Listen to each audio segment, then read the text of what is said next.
con todos estos fraudes y todas estas cosas que han pasado, y vemos que los juicios como que se retardan, como que se amañan, y como que se cambian muchas cosas en medio de ellos. Se cambian los números, Odebrecht, los otros, y el peaje sombra y todo esto. Y vemos en todo esto que hay tráfico de influencia, hermano, y que esos juicios, muchos de ellos son amañados. Pero eso no es un asunto desde ahora. Y lo que vamos a ver es, en esta mañana, conforme a lo que leyó el pastor Huáscar, cómo se amañan los juicios. Vamos a ver 3 juicios, uno hoy, otro el próximo, la última Santa Cena, Señor lo permite, y otro al finalizar, porque son 3 juicios. Pero quiero que vayamos a Lucas capítulo 22.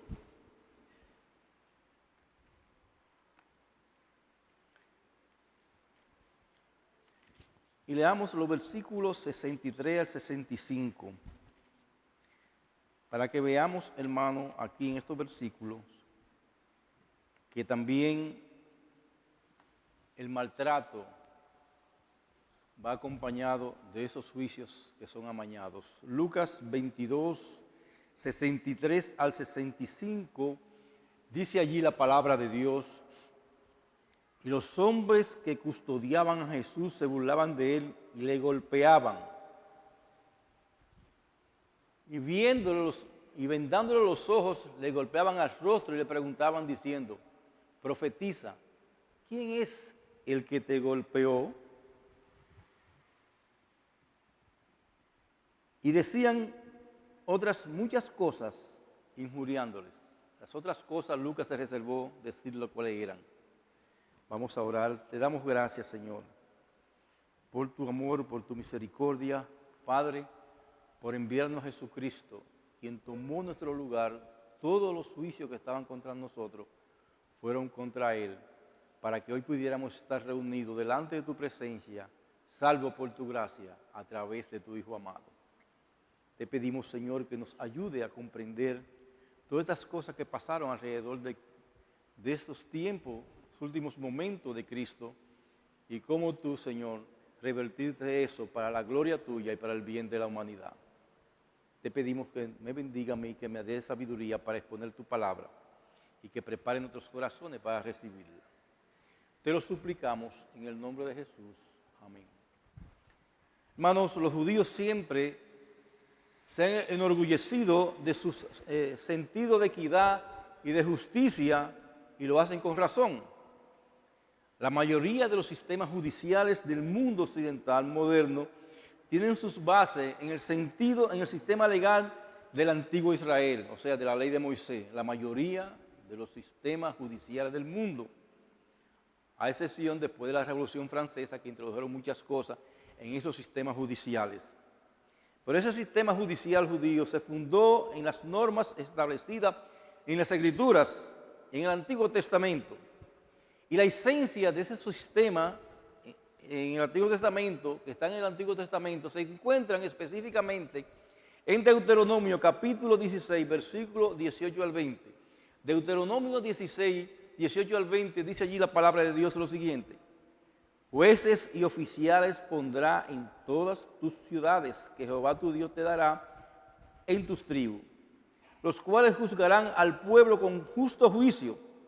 No fuerza el derecho, no hagas acepción de personas ni tomes soborno, porque el soborno ciega los ojos de los sabios y pervierte las palabras de los justos. La justicia seguirá para que vivas y herede la tierra que Jehová tu Dios te da. Oh Dios, si pudieran todos los jueces y los fiscales ponerse en su oficina ese texto bíblico y verlo todos los días en la mañana antes de entrar a un juicio, sería de gran bendición para su vida y si lo aplicaran. Ahora bien, todos estos procedimientos legales enumerados en estos versículos y en otros versículos que también aparecen en los libros del Pentateuco acerca de los juicios, fueron violentados cuando se le hicieron los juicios a Cristo. Y hoy veremos con la ayuda del Espíritu Santo lo que ocurrió en el primer juicio, si podríamos llamarle así, de Cristo ante Anás, como es narrado por el apóstol Juan. Ahora bien, estos versículos que leyó el pastor Huáscar nos muestran 2 dramas. Uno es con el apóstol Pedro y otro es con el Señor Jesucristo. La interacción de los dos dramas muestra agudamente dos verdades opuestas, fundamentales en toda la doctrina cristiana: la gloria de Cristo y la naturaleza pecaminosa de los hombres. Tal verdades son evidentes del contraste entre la fidelidad de Cristo y la infidelidad de Pedro. Se muestra ahí la valentía del Señor y la cobardía de Pedro. En los versículos que leyó el pastor Vázquez, ustedes van a dar cuenta, y de lo que ya estudiamos del apóstol Pedro, como él negó a Cristo, se muestra la valentía del Señor y la cobardía del apóstol Pedro. El amor sacrificial de Jesús y la mentira del apóstol Pedro para protegerse, para que no lo acusaran a él. Y ese drama se desarrolla en 4 actos. Abre con el primer acto del juicio de Jesús, seguido por el acto de negación del apóstol Pedro. Entonces la escena cambia al segundo acto del juicio de Jesús y concluye con la segunda y tercera negación del apóstol Pedro. Recuerden, mis hermanos, que eso fue lo que hablamos en el estudio pasado, en el mensaje pasado, en esta Santa Cena, de cómo el apóstol Pedro negó al Señor Jesucristo aún con maldición. Pero vamos a ver hoy, en esos 4 actos, el primer acto acerca, desde la escena acerca del juicio del Señor Jesucristo. Dice la palabra de Dios en Juan 18, 12 al 14. Entonces la compañía de soldados, el tributo y los alguaciles de los judíos prendieron a Jesús y le ataron y lo llevaron primeramente a Anás, porque era suegro de Caifás, que era sumo sacerdote aquel año. Era Caifás el que había dado el consejo a los judíos, mire qué consejo, de que convenía que un solo hombre muriese por todo el pueblo. Entonces se estaba planificando matar al Señor Jesucristo. Pero recuerden, hermano, que Jesús acababa de mostrar con su poder sobrenatural, al pronunciar su nombre divino, donde cuando dijeron, tú eres el Cristo, y él dijo, yo soy, dice la palabra de Dios, que todos los que fueron a buscar a Jesús cayeron al suelo. También vieron al Señor en ese momento, hermano, aparte de ese milagro, sanar la oreja de Malco, aquella persona que el apóstol Pedro le cortó esa oreja. Increíblemente, los soldados y los guardias del templo actuaron como si no hubiese ocurrido ningún milagro y fueron y ejecutaron su orden únicamente. Oigan eso, hermano. El Señor Jesucristo hace 2 grandes milagros. Cuando dice yo soy, todo el mundo cae al suelo. Todo ese ejército que fue a buscar cae al suelo. En segundo lugar, Pedro le corta la oreja al siervo sacerdote y el Señor hace otro milagro y le cura la oreja. Eso ni le importó, hermano. Ni le importó para nada a ese grupo de perversos que fueron a buscar al Señor. Su torpeza terca ilustra gráficamente el poder terrible del pecado y de Satanás para coger las mentes y enceguecerlas y endurecer los corazones de quienes no están regenerados a través del Espíritu Santo. ¿Por qué, hermano? Porque los hombres sin Cristo, sin Dios, tienen un velo y están muertos en sus delitos y pecados. Y esos hombres estaban profundamente muertos en sus delitos y pecados. Una vez apresan formalmente a Jesús, los guardias le ataron. Probablemente eso era un procedimiento normal cuando hacían un arresto. Pero también esto sugiere 2 significados, hermano. Si nosotros vamos a Génesis 22:9, nos vamos a dar cuenta que Isaac, tipo de Jesucristo en el Antiguo Testamento, fue atado y llevado también a un lugar para sacrificarlo. Y estaban también en el Antiguo Testamento los sacrificios de los corderos eran atados antes de sacrificarlo. Y eso pasó con el Señor Jesucristo. Fue atado para llevarlo al sacrificio. Después de retar a Jesús, después de apresar a Jesús, lo llevaron primeramente a Anás. Anás, hermano, oficialmente, no era sumo sacerdote. Caifás sí era oficialmente sumo sacerdote, pero vamos a ver por qué lo llevaron a Anás. Anás no tiene ninguna jerarquía, porque del año 6 al 15 de la era cristiana, cuando Valerio Grato, que era el predecesor de Pilato, destituyó a Anás del cargo de sumo sacerdote. O sea, ese centurión romano destituye a Anás del cargo de sumo sacerdote. No obstante, él seguía usando el título de sacerdote y nosotros podemos verlo en muchísimos lugares de la Biblia, en el mismo Evangelio de Juan que leyó el pastor Joaquín. ¿Por qué? Porque el título era algo más que una simple cortesía. Muchos judíos resentidos con la intromisión del Imperio Romano en los asuntos religiosos de su nación, quería que Anás, o para ello, Anás seguía siendo el sumo sacerdote. Anás con el verdadero poder, especialmente porque según la ley mosaica, el sumo sacerdote, no según los romanos, era sumo sacerdote para siempre, se quedó como con ese título para él. Más aún, después de quitarle sus funciones, 5 de los hijos de Anás y uno de sus nietos fueron sumos sacerdotes por 1 año. O sea, que es decir, la familia sacerdotal siguió a través de ellos. ¿Y qué vemos en esto, hermano? Lo que pasa muchas veces en la política y en todos lugares. El nepotismo, poner familiares de uno. Nosotros tenemos una asamblea el próximo sábado. Se han propuesto 2 personas como pastor y como diáconos. En ningún momento los padres hemos dado nuestra opinión para eso. La asamblea son que eligen a sus miembros, no nosotros. La asamblea aprueba o desaprueba. Y por la cualidad de alguien puede ser pastor de la iglesia y estas cosas, o diácono, lo que sea. Si un día se levanta Benjamín, otra persona sirviendo con sus dones como hijo de diácono, lo puede nombrar. Bueno, es un asunto de la iglesia. Nosotros no podemos influir en eso. Incluso en las votaciones, hermano, a favor o en contra, nosotros no podemos votar. ¿Por qué? Porque eso es nepotismo y en la iglesia también es una falta. No podemos negar los dones que tienen esos jóvenes, pero sí, hermano, nosotros no podemos influenciar para que sean nombrados como pastores o diáconos. Pero Anás puso a todos sus familiares como sacerdotes y así él seguía teniendo autoridad y manejando las cosas trasfondo. Leo Morris dice lo siguiente: hay poca duda que aquel viejo astuto a la cabeza de la familia ejercía una buena cantidad de autoridad. Con toda posibilidad era el poder detrás del poder. Fuera cuales fueran los tecnicismos legales que se usaran, él seguía siendo el poder detrás del poder. ¿Ustedes sabían eso, hermano? Que en todos los países hay un poder detrás del poder. Usted ha oído mencionar los halcones en Estados Unidos. No son las elecciones que ponen y quitan presidente, no, son esa gente, hermano, que quitan y ponen presidente. Los halcones en Estados Unidos. Por eso, en las elecciones pasadas, antes de dar los votos, ya los grandes canales de televisión tenían al presidente actual de Estados Unidos como ganador, porque a los halcones les convenía que ese fuera el presidente. Y eso pasa en todas partes, hermano. Y ha pasado aquí también. Ahora bien, el Nuevo Testamento ubica el inicio del ministerio de Juan el Bautista como a Anás como sumo sacerdote en ese tiempo. Como si Anás y Caifás ostentaran juntos ese cargo. Anás era orgulloso. Miren, hermano, vamos a hablar quién era Anás. Anás era un hombre orgulloso, ambicioso y avaro. Evidentemente, parte importante de sus ingresos provenían de las concesiones en el templo. Recibía parte de los recaudados por la venta de animales de sacrificio.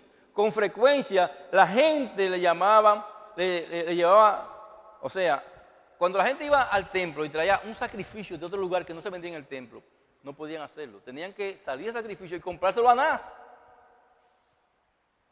por precio exorbitante. Y Anás se lucraba por las tasas que los cambistas cobraban por el cambio de moneda extranjera a moneda judía. ¿Por qué? Porque en el templo no podía llevarse moneda extranjera. Y en ese cambio, hermano, él tenía su casa cambista ahí dentro del templo. Se ganaba también unos cuartos. Su avaricia era tal y tan tristemente célebre que el patio externo del templo, donde se llevaban a cabo las transacciones, se conocía como el bazar de Anás. O sea, eso de Anás. Ese era el mercado de pulga, pero Anás era el único dueño de ese mercado de pulga. Había que pagarle un peaje sombra por todos los negocios que se hacían. Repito, hermano, a Anás había que pagarle un peaje sombra, como pasa ahora, por todos los negocios que se hacían. Y Anás tenía un odio especial por Jesús. ¿Por qué tenía Anás un odio especial por Jesús? en personal y político y económico. Vayamos a Juan capítulo 2, versículo 13 al 16. Juan capítulo 2, versículo 13 al 16. Estaba cerca la Pascua de los judíos y subió Jesús a Jerusalén. Y halló en el templo que vendían bueyes, ovejas y palomas, y a los cambistas allí sentados. Y haciendo un azote de cuerda, echó fuera del templo a todos, y la oveja y los bueyes, y esparció las monedas de los cambistas, y volcó la mesa. Y dijo a los que vendían palomas: quitad de aquí esto, y no hagáis de la casa de mi padre casa de mercado. Primer purificación del templo, o sea, ese es uno, pero ocurrió otra vez. Si nosotros vamos a Mateo capítulo 21, versículo 16, versículo 12 al 13, dice allí la palabra de Dios lo siguiente. Entró Jesús en el templo de Dios y echó fuera todo lo que vendían y compraban en el templo. Y volcó las mesas de los cambistas y las sillas de los que vendían palomas. Y dijo: escrito está, mi casa es casa de oración, será llamada, mas vosotros la habéis hecho cuevas de ladrones. ¿Y quién dirigía esa cueva de ladrones, hermano? Anás. Por eso, cuando llevaron a Jesús ante él,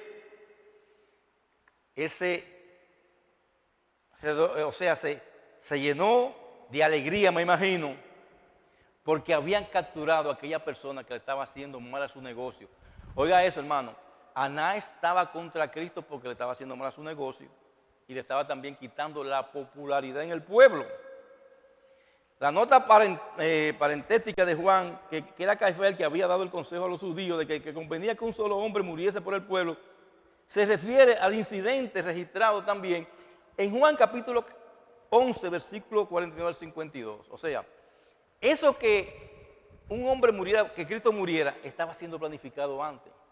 Por eso cuando llevan a Jesucristo donde Anás, él se alegró porque lo que estamos planificando, lo que estuvimos planificando se va a dar. Y dice allí la palabra de Dios en Juan 11, 49, 52. Entonces Caifás, uno de ellos, sumo sacerdote aquel año, le dijo: vosotros no sabéis nada, ni pensáis que nos conviene que un hombre muera por el pueblo y no que toda la nación perezca.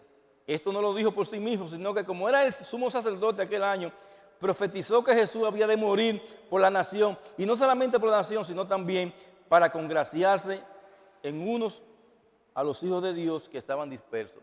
O sea, ¿qué estaban buscando con la muerte de Cristo? Bueno, acabamos con este hombre, salimos de él, salimos de un problema, tranquilizamos el pueblo y nos congraciamos con los que están contra él. Ese es, hermano, la primera parte del juicio, el primer acto. Segundo acto, dice la palabra de Dios lo siguiente, en 18, 19, 24 de Juan. Y el sumo sacerdote preguntó a Jesús, ya dentro del juicio, Anás dice, y el sumo sacerdote preguntó a Jesús acerca de sus discípulos y de su doctrina. Jesús le respondió: yo públicamente he hablado al mundo, siempre he enseñado en la sinagoga y en el templo, donde se reúnen todos los judíos, y nada he hablado oculto. O sea, el Señor era transparente, hermano, y Dios nos llama a ser transparentes. Señor, yo estoy aquí delante de ustedes. Me dijo: Señor, ustedes me conocen.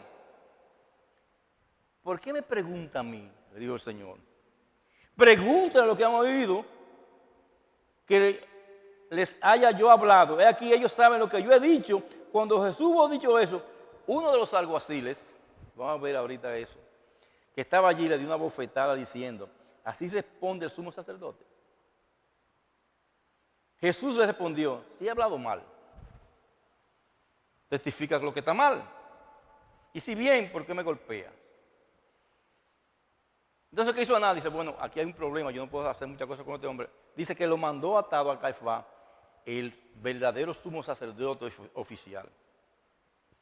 Es decir, hermano, que el juicio de Jesús ante la autoridad judía fue una farsa, pues su destino ya había sido determinado en lo que leímos en Juan capítulo 11. Los principales sacerdotes y los fariseos reunieron al concilio y dijeron: ¿qué haremos? Porque ese hombre hace muchas señales. ¿Qué hay que hacer con este hombre? Bueno, vamos a salir de él. Aquí han pasado cosas como esa, hermano. Aquí hemos escuchado, no podemos afirmarlo, de presidentes que en otros tiempos que dijeron: ese hombre está haciendo mucho daño al país. ¿Y qué pasa que ese hombre todavía está vivo? Él no mandó a matarlo. Cuando agarraron a Camaño allá arriba, en la loma de la lechuga, y le preguntaron, le dijeron, ¿qué hacemos con él? Dice, bueno, aquí no hay cárcel para ese hombre. ¿Qué estaban diciendo con eso, hermano?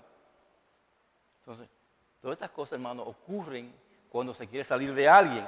Y le voy a decir una cosa, están vestidas de legalidad. Y él ahí no se dieron orden de matar a esa gente. Hay hombres que no convienen, yo escuché decir eso, hay que salir de ellos. La conclusión escalofriante propuesta por Caifás en los versículos 49 al 50 era que Jesús muriera. Así que de aquel día acordaron matarle. O sea, la palabra acordarlo es planificaron tranquilamente cómo matar al Señor. De este modo, ninguno de las tres fases del juicio del Señor ante las autoridades judías fueron intentos imparciales para determinar verdaderamente su culpa o inocencia. Ya estaba juzgado el Señor. Hay que matarlo. Ahora bien, estos juicios que se comienzan a hacer, lo que querían dar era un viso de legalidad a ese crimen que iban a cometer contra el Señor. ¿Y qué hicieron ellos? Buscaron un tipo que estaba, ¿verdad?, que le interesaban otra cosa, buscaron a Judas, le dieron unos cuartos, porque siempre hay un traidor en todos los lugares, y Judas vendió al Señor. Pero esta audiencia informal ante Anás no fue la excepción. En lugar de presentar los cargos contra el Señor y producir evidencia para sustentarlo en su procedimiento legal, Anás preguntó a Jesús acerca de sus discípulos y de su doctrina. ¿No era por eso que lo iban a juzgar al Señor? Ese era un intento patente de hacer que el Señor cayera en un gancho con las preguntas que le estaban haciendo. Lo que hacen en los juicios, hermano, comienza a decir cosas y como tú vienes a verte enredado. Recuerdo una vez que pasó un asunto con una joven y su madre me dijo, voy a llevar a esa persona a juicio. Y nosotros, hermano Rafael Sena y yo le dijimos, no vayan a un juicio contradictorio porque tú no sabes quién va a salir de pie en esto. Porque en los juicios se hacen tantas cosas, hermano, y tantos desastres. Y eso estaba queriendo hacer a buscar cómo acusar al Señor, buscar alguna pifia. Pero recuerden, hermano, que según la ley judía, el acusado era protegido y no se podía forzar a testificar contra sí mismo. Y Anás tenía la responsabilidad de informar a Jesús cuáles eran las acusaciones contra él, pero Anás no lo hizo. En su lugar hacía preguntas vagas y generales con la esperanza de descubrir algún delito que justificara la sentencia de muerte que ya ellos habían decidido. Lo que querían, vuelvo y digo, que el Señor cayera en un gancho. Pero el Señor Jesucristo era no el conocedor de la ley, el Señor Jesucristo es el autor de la ley. Por lo tanto, le respondió el Señor, yo públicamente he hablado al mundo, siempre he enseñado en la sinagoga y en el templo, donde se reúnen todos los judíos, y nada he hablado oculto. Yo he hablado a la vista de todos ustedes. El Señor tenía segundas intenciones, planes secretos, motivos ocultos, conocidos. Conocidos solamente quizás por su equipo de seguidores. No, el Señor no tenía nada de eso. Había predicado abiertamente el evangelio de la salvación. Si usted revisa los evangelios, los 4 evangelios, se va a dar cuenta que Jesús, su preocupación era predicar el evangelio de salvación. Ofrecía salvación para todo aquel que aceptara. No fue más de ahí su mensaje. El cuestionamiento, cuando cuestionan a Jesús, entonces por eso que responde, ¿por qué me pregunta a mí? Pregúntele a lo que han oído, lo que yo he hablado. Aquí ellos saben lo que yo he dicho. Yo no he hablado nada oculto. Y lo que he hablado, eso yo soy. Ahora bien, hermano, lo que el Señor le dijo fue con mucha prudencia a Anás. No fue un hecho retador e insolente, fue una exigencia para que se respetasen los requisitos de la ley sobre acusaciones y acusadores legítimos. Y con esto el Señor destapó la hipocresía de Anás y lo retó a presentar su caso y llamar a sus testigos. Llama a tu gente y pregúntale.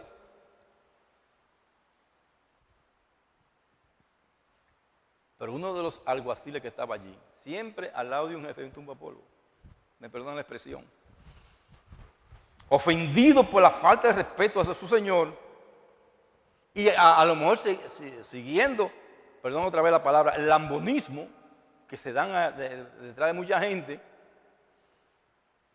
le dio una bofetada diciendo, así responde el sumo sacerdote. Hermano, era ilegal en el pueblo judío golpear a un prisionero. Principalmente si no había sido acusado todavía. Este alguacil presente interrumpe violentamente a nuestro Señor golpeándolo y le acusa ásperamente de faltar respeto al sumo sacerdote.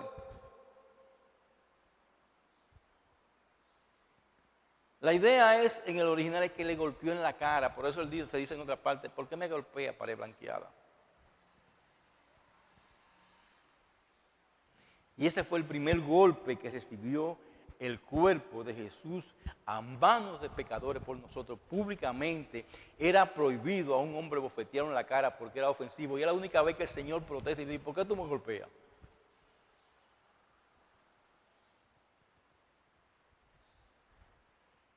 Y esta circunstancia nos enseña la degeneración y la bajeza a la que tenían que haber llegado los tribunales eclesiásticos judíos en este periodo, cuando se podía golpear a un prisionero en público y se le podía tratar violentamente por defenderse con valor.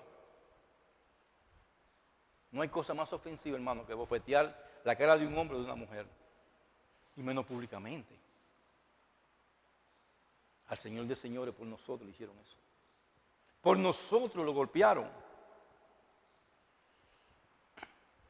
Y el hecho de que esto pudiera suceder ante los ojos de un juez habla por sí mismo de la decadencia de toda la nación judía. Hermano, no hay mejor barómetro del verdadero estado en que se encuentra una nación que el comportamiento de sus tribunales de justicia y el trato justo o injusto que se dispensa a los prisioneros. Por eso nuestro país está como está, hermano.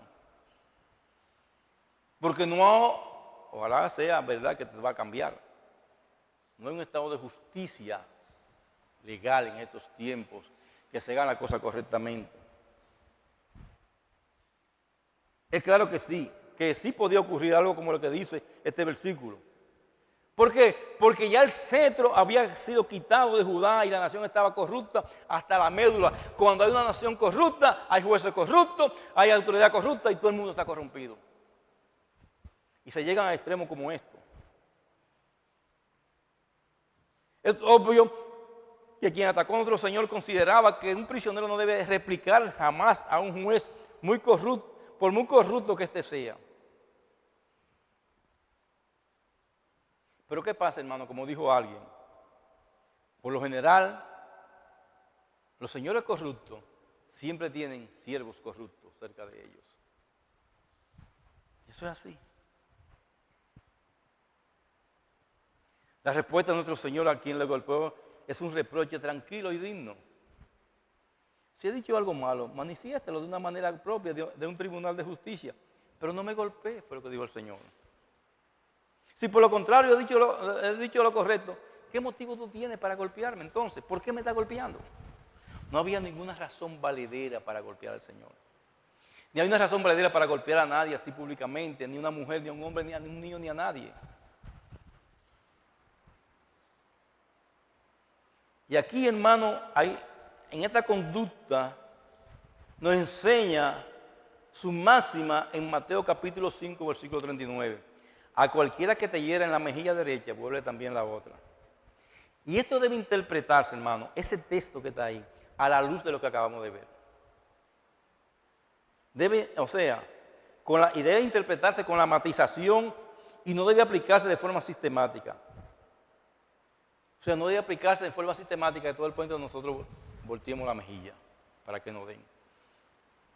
Puede haber un momento en el que, en defensa de la verdad y por honrar la justicia, un cristiano debe protestar con resolución contra la violencia y negarse públicamente a aceptarlo con una sumisa resignación. Ejemplo, lo que va a pasar ahora con el asunto del aborto. Los cristianos no podemos estar resignados a eso, hermano.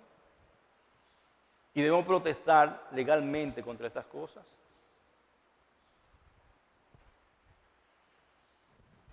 Muchas veces, porque son cristianos, la gente abusa de nosotros. Recuerdo que un recién convertido, predicando en el malecón, un muchacho que, director de una escuela de karate, se convirtió al Señor. Y salió a predicar en el malecón. Y esos tipos que les gustan burlarse de los cristianos, le dio una galleta. Le dijo, pon la mejilla, la otra, y le puso la otra mejilla. Y después le dijo, mira, se me acabaron las mejillas, ¿ahora qué tú vas a hacer? Le dijo el hermano, se me acabaron las mejillas, ¿y ahora qué hacemos? Claro, él se olvidó del parámetro del Señor, que es para perdonar para siempre. Y mire, el tipo la pasó mal. Hay momentos, hermano, que nosotros humildemente debemos poner la otra mejilla, pero también replicar. ¿Por qué tú haces eso?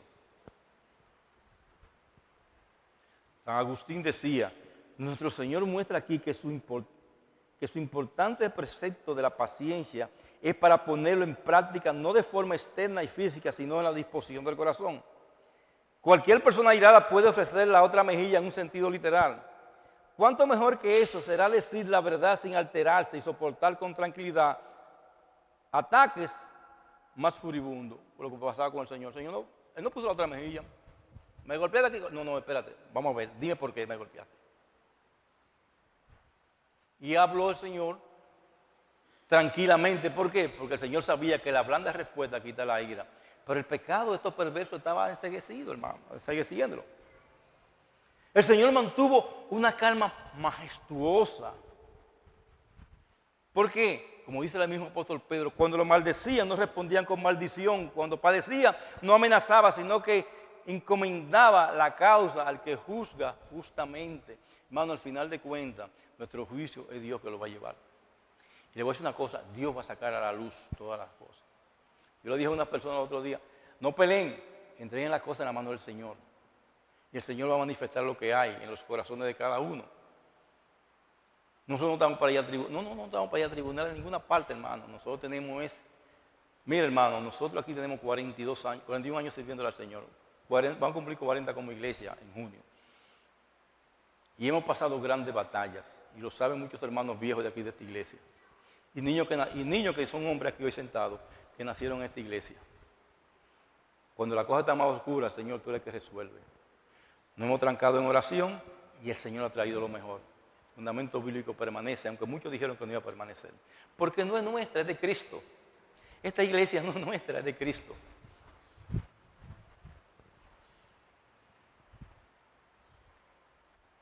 El Señor respondió a quien lo golpeó, si he hablado mal, testifica en que está mal, y si bien, ¿por qué me golpeas?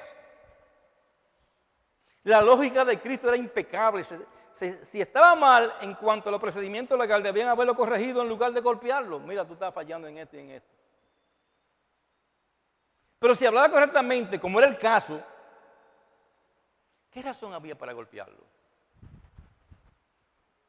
Una vez más, Jesús exigía un justo juicio. Algo que sus opositores no tenían intención de concedérselo. Usted ve gente que lo lleva a juicio, no se lo van a meter preso, porque el juez está contra él. Y Anás, al darse cuenta de que no iba a ninguna parte con su interrogatorio a Jesús, entonces lo envió a Caifás, que era el sumo sacerdote oficial. Solamente Caifás, el sumo sacerdote del momento, podía hacer las acusaciones legales a Jesús ante Pilato. Y ahí mandaron al Señor. Así mandaron al Señor a otro juicio que lo veremos en el próximo mensaje. Pero también fue otro juicio vergonzoso. Ahora bien, ¿qué pasó? O sea, ¿qué pasó con esos que custodiaban al Señor? ¿O qué pasó con ellos que lo llevaban ante Caifás? O sea, hay un momento, hermano, de transición que llevan a Jesús. Porque supuestamente todo esto se da en una villa o un lugar donde vivía Anás, como que vivían todos juntos, porque se cuenta que Pedro entró a la casa y entró también Juan. Pero todo estaba comunicado. ¿Qué pasó, hermano, ahí?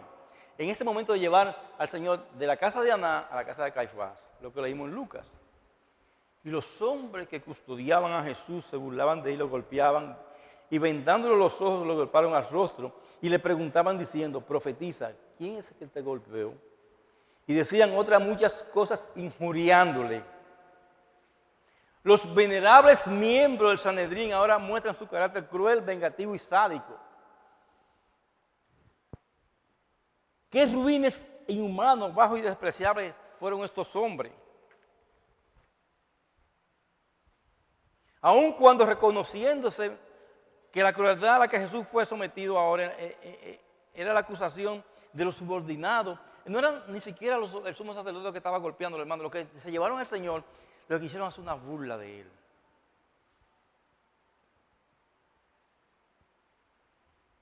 Piensen en esos hombres, hermano. A lo mejor el Señor en su peregrinación, en su predicación, le había predicado a algunos de ellos, Juan el Bautista. Pero a ellos no le importó la predicación. Hay mucha gente que usted le predica la palabra de Dios y se burlan y levantan los puños contra el Señor. Y más en estos tiempos. Profetízamo, ¿quién fue que te golpeó? Estaban jugando con el Señor, perdón la expresión, a la gallinita ciega.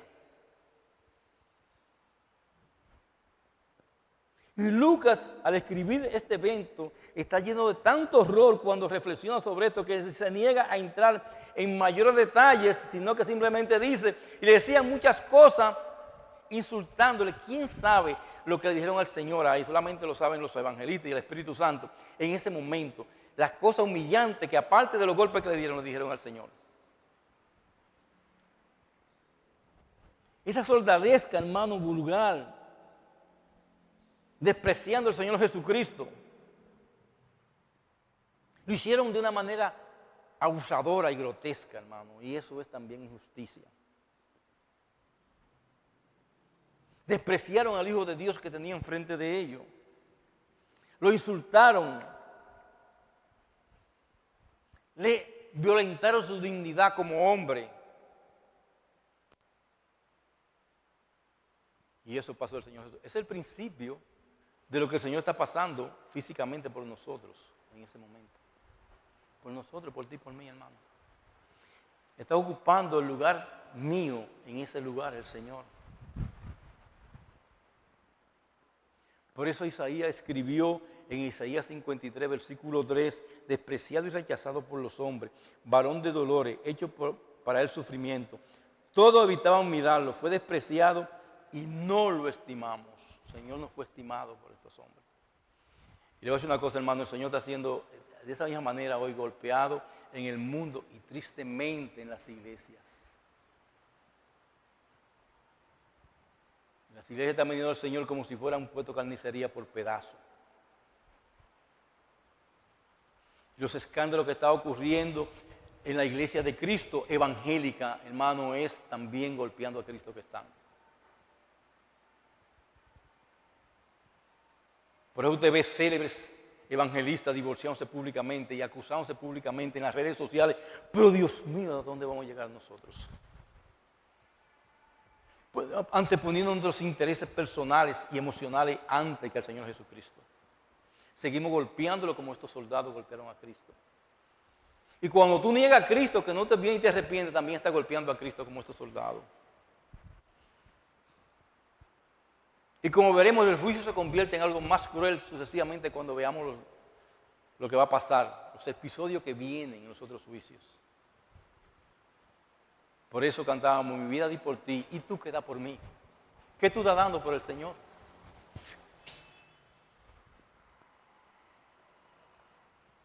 ¿Qué podemos nosotros aprender de estos versículos para esta Santa Cena esta noche o este día?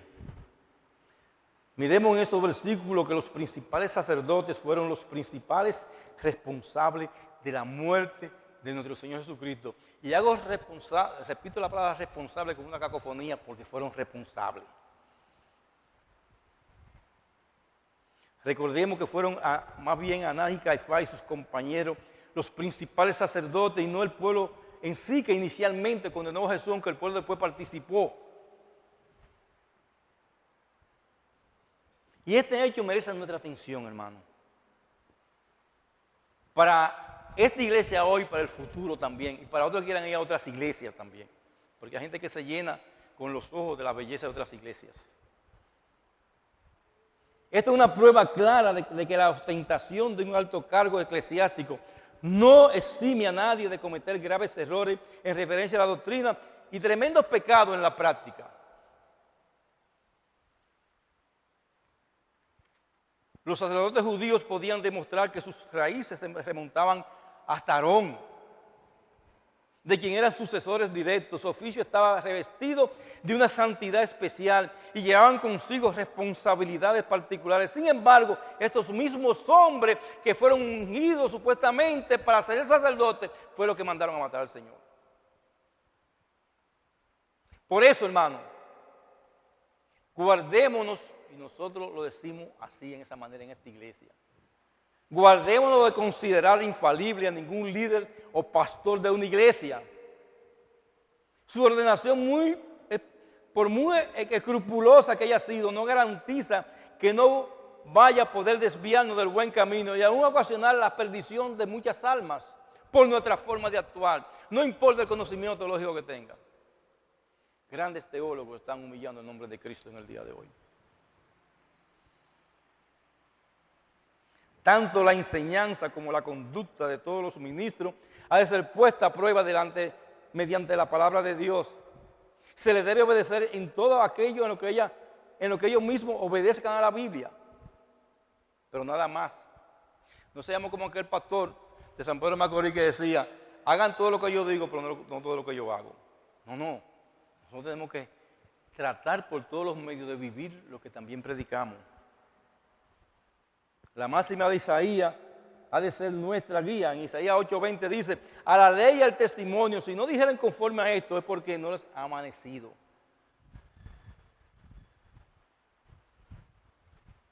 Cuidado, hermano, a los líderes que seguimos. Eso no incluye a nosotros que seguimos a otros pastores. En segundo lugar y en último lugar, lo mucho que nuestro Señor tuvo que soportar ante el concilio entre falso testimonio y burla y maltrato. Eso es lo que por nosotros, hermano. Miremos lo mucho que nuestro Señor tuvo que soportar ante el concilio, ante los falsos testimonios y burla y maltrato. La falsedad y la burla son dos de las armas favoritas y más viejas del diablo. ¿Por qué? Porque dice la palabra de Dios en Juan 8:44 que Él es mentiroso y padre de mentira. Durante todo el ministerio terrenal de nuestro Señor, vemos cómo esas armas se emplean continuamente contra Él.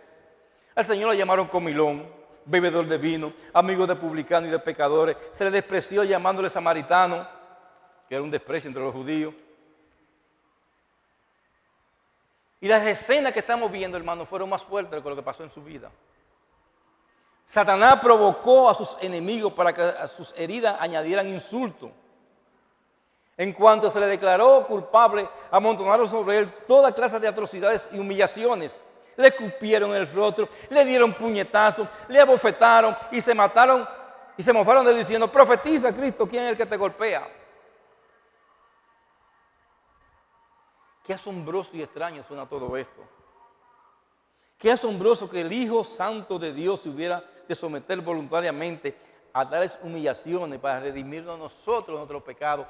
Eso pasó el Dios encarnado, nuestro Señor Jesucristo, por nosotros, hermano. Él fue humillado por ti y por mí. Pagó el precio de nuestros pecados. Y estos pequeños insultos y después todas estas cosas progresivas en la vida contra Cristo también fueron profetizadas 700 años antes. Es decir, hermano, que se conocía que Él iba a pasar por todo esto. Saquemos de estos pasajes una conclusión práctica de este mensaje para nosotros en el día de hoy. No nos sorprendamos nunca si tenemos que soportar burlas e insultos y calumnias por pertenecer a Cristo. Nosotros en el día de hoy somos la gente más repudiada en todos los entornos de la sociedad moderna. Yo soy evangélico, ¿no? Pero recuerden, hermano, el Señor pasó, pero como dice Mateo 10:24, el discípulo no es más que su maestro, ni el siervo más que su Señor.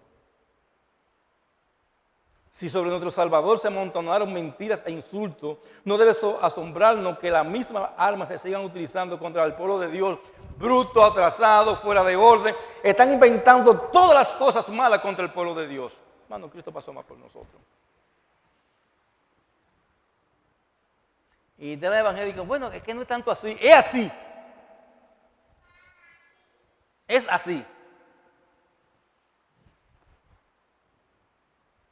Una de las principales maquinaciones de Satanás es manchar la reputación de los hombres piadosos para conseguir que lo desprecien.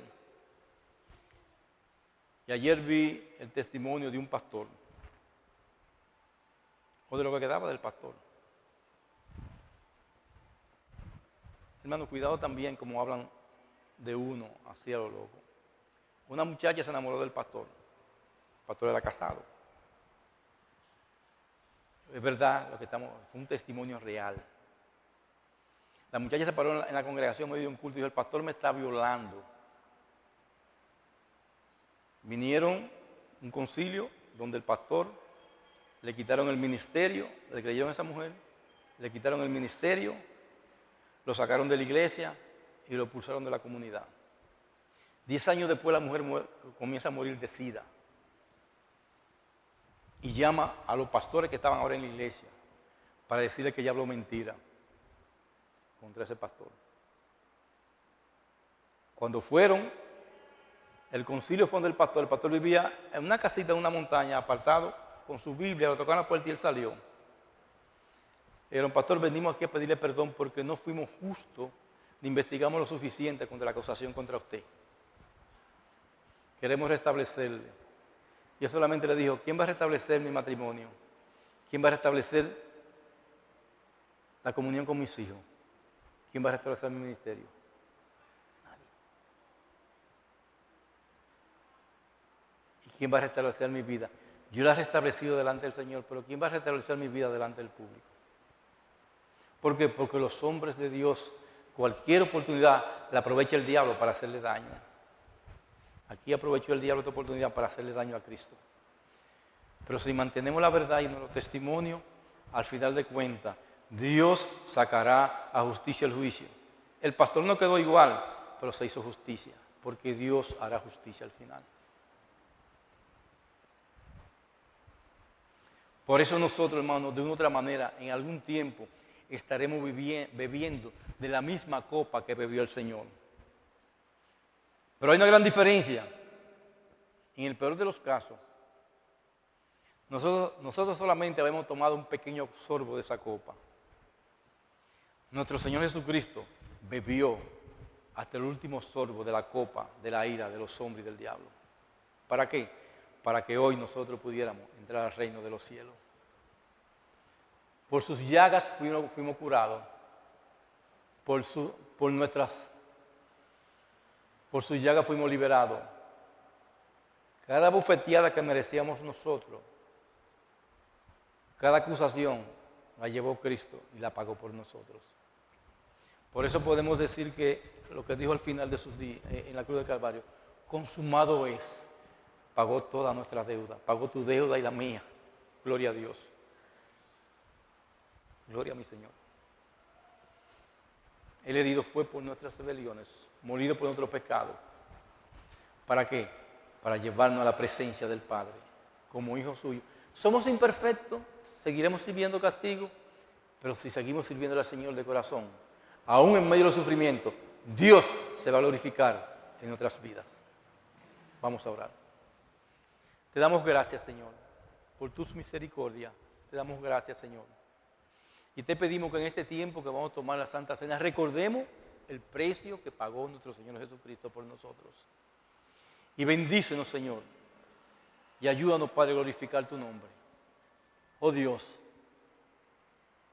nuestros corazones se entristecen si en verdad somos hijos tuyos al ver el padecimiento de tu Cordero más preciado, que fue despedazado, golpeado y humillado por nosotros. Que con esa actitud, Señor, de reverencia, recordemos la muerte preciosa de Cristo. Pero como veremos, Él ha resucitado y está a la diestra de la majestad de su gloria, aún intercediendo por nosotros. Perdona nuestros pecados, Señor. Te lo suplicamos en el nombre de Jesús.